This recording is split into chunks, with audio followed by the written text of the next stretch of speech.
There we go.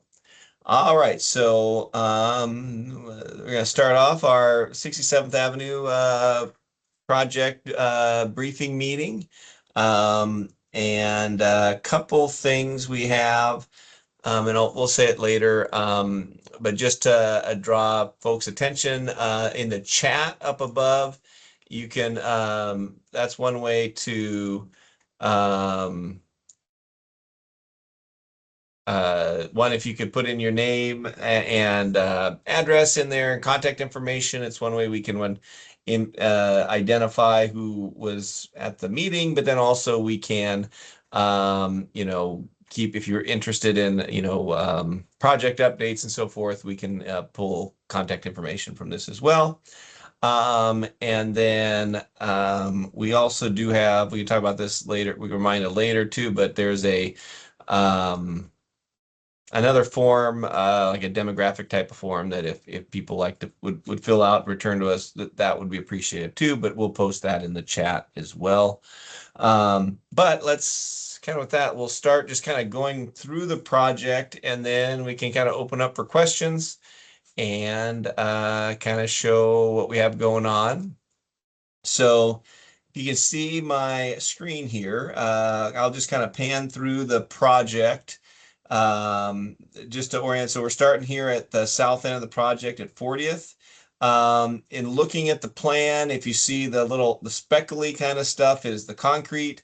The area with funny little like hexagons, that would be like a planter strip, landscape planter strip. The big kind of circular things that looks almost like a piece of a pie are the trees, and the red little spider looking things, those are the street lights. So then you can see at 40th, the first block, we are getting rid of the right turn lane. We've done the traffic analysis and really the intersection doesn't need it. And then that allows us to add the planter strip, get a little bit more pedestrian buffer in this location. And then we'd be replacing that old asphalt walk with a new concrete walk and then adding the street lights. Then as we go down the street, there is one driveway that doesn't meet ADA currently, and we're going to be updating that. Some of the channelization is not shown here, but right now we still have the overlay of the existing channelization, but in general, the section will be bike lane on each side of the street, the one travel lane in each direction, and the center turn lane or the median islands, depending where we are in the project. Then if we go down a little further, we get to 37th Street. Starting at 37th, we will be putting in new sidewalk and planter strip on both sides of the street. We have some sections where we have some recent sidewalk where you don't see sidewalk, like in this area, we have the existing sidewalk that we're just utilizing. So there will still be a continuous walkway. So the entire project does run from 40th to up to 27th regions actually. And we will have, continuous bike lane and continuous sidewalk on both sides of the street by the time we're done with everything. So then that gets us to 35th Street. Then when we go to the next page, you can see 35th Street going down. We do have the stretch kind of by the golf course where we do have a smaller planter strip here, but we don't have the full width to do street trees. That is, we need to minimize impacts to the golf course, and also we didn't want to jeopardize the existing mature trees on the backside of the sidewalk in the golf course property or in the right of way. So we want to maintain those nice trees on that side, but we will still have street lights in that planter strip, ground cover, and we do have the street trees on the other side of the street there.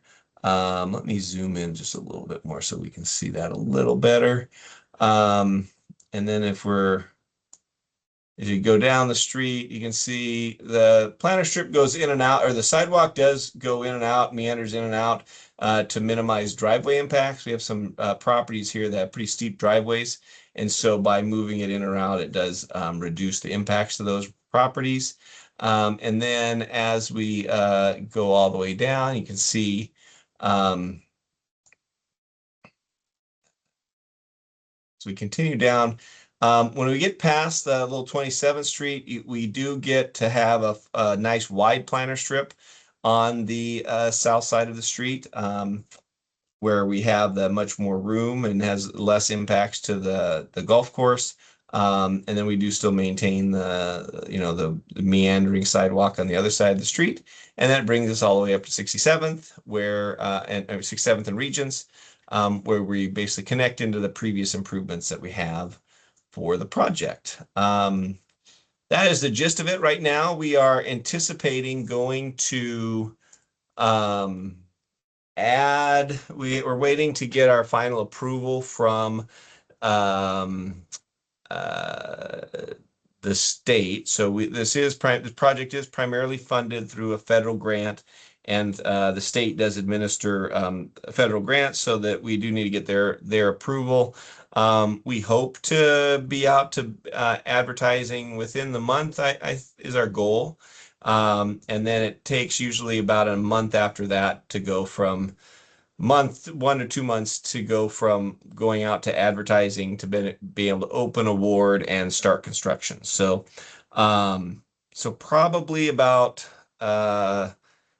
maybe about 3 months out is probably, we'd hope to get a little sooner than that, but it'll really depend on once we get that approval from the state. We're pretty much ready to go once we get the green light. But so probably we're anticipating this is going to be starting probably around August, do we think, Kyle? Probably June, I yeah, think that's something like that. I think that's a good estimate. Now the length of this project will likely take it'll take a better part of a year to finish. Not all of it will be direct impacts. We have tried to mitigate some of the impacts where we're actually we are overlaying some of the some portions of the street, but we did get a lot of overlay done, pavement resurfacing done in the last couple projects. So in those stretches that have been recently resurfaced, we wouldn't be resurfacing the pavement, but we will have some sections, kind of small section, basically just in this last section, right, Kyle, that we have to do the overlay. Yeah, 27th to Regents. Kind of between 27th and Regents is our only pavement overlay section. So that'll be nice. From a overall impact, we're trying to minimize that. So with that, I think we'd open up to any questions. The planter strip with trees, it varies. It is the narrowest spots we have it would be 5 feet wide. That of actual landscaping. If you include the curb, it's 5.5 feet wide.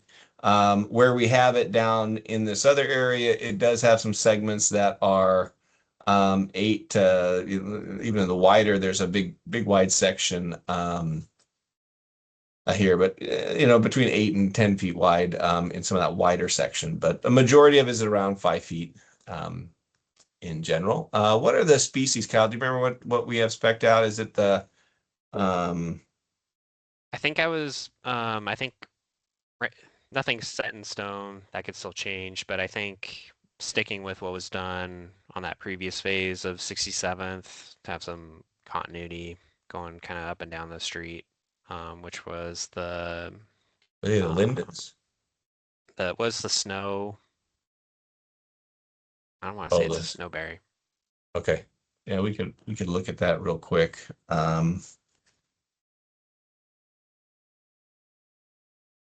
Yeah, the Grandview was a challenge that when they did Grandview, the question for the people, if you're watching it in the recording, the Grandview, the question is, we don't want to have a repeat of Grandview with the roots. That was one of the earliest projects done by the city back in '97.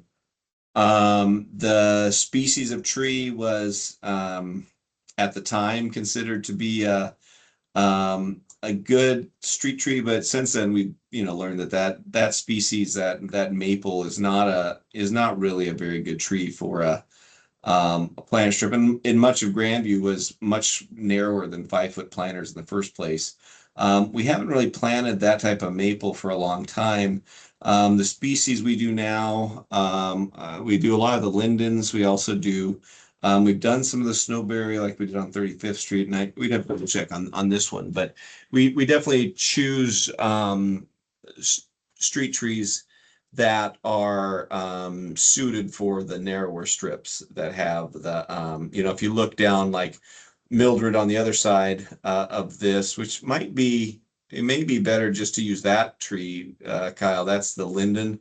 And that one you can see, if you look at that on Cirque Drive, you can see it on Mildred there down the way, but if you will see a more mature view version of that on Cirque Drive, those are 20-some-year-old trees on Cirque between Bridgeport and 79th, and they haven't impacted the sidewalk at all. So that's the better examples of the type of trees that we've been using the last 20 years to minimize the impacts that weren't done 30 years ago or so. But yeah, that's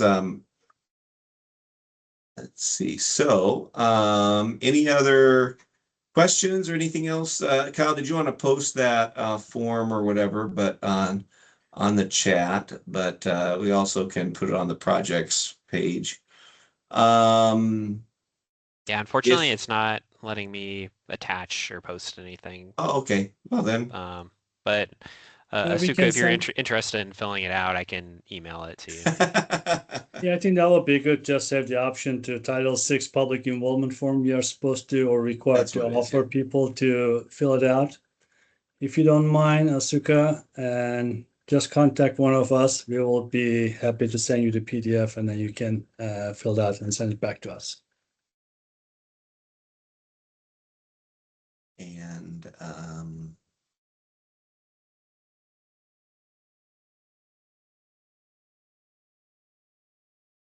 And then Asuka, I don't know if if you would want to put in your name and contact information in the chat, that would be good. And then we can just have a record, and also can get a hold of you for any updates on the project. Yeah, other than that, Should we just put our contact informations just in case people would like to get a hold of us for future? sure. Kyle, I think, is putting some information there. Oh, we should have done our names are on the screen, but we probably should have. Introduction, right? We should have done introductions a little bit. I guess it's never too late, but oh, Ashka. Okay. Aska. I'm sorry. Ashka. Sorry yep. about the mispronunciation. Yep.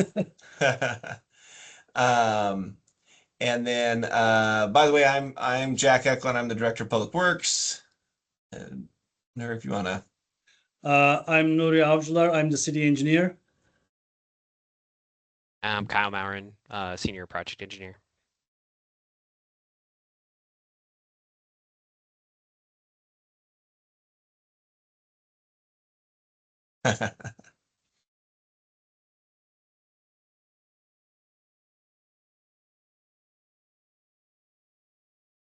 All right, I guess, let's see, 7:19.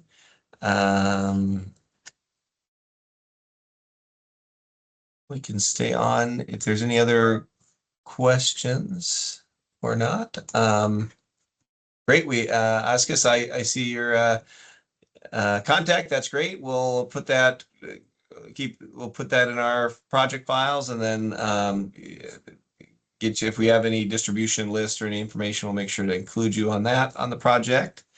And then also for those that might be viewing this after the fact on the recording, if you have any questions or anything, please feel free to reach out to us.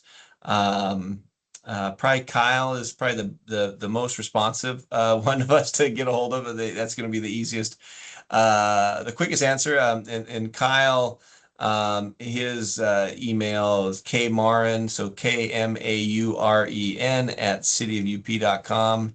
And Kyle, what's your phone number?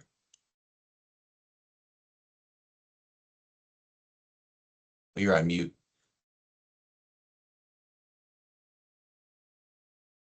Sorry. So my phone number is 253-460-2531. Okay. Well, And- I'm so sorry to let you know that I made a mistake. I put my personal phone number. Let me read you my phone number. And I don't know for the recording if the chat shows up in the recording or not. So doesn't, that's okay. why I was Okay. saying it out loud for Kyle's, but and then all right, well, thanks everyone, Aska, and we'll please feel free to reach out to us if you have any more questions, and we are excited for this project to be moving forward. All right, well, thank you. Thank you.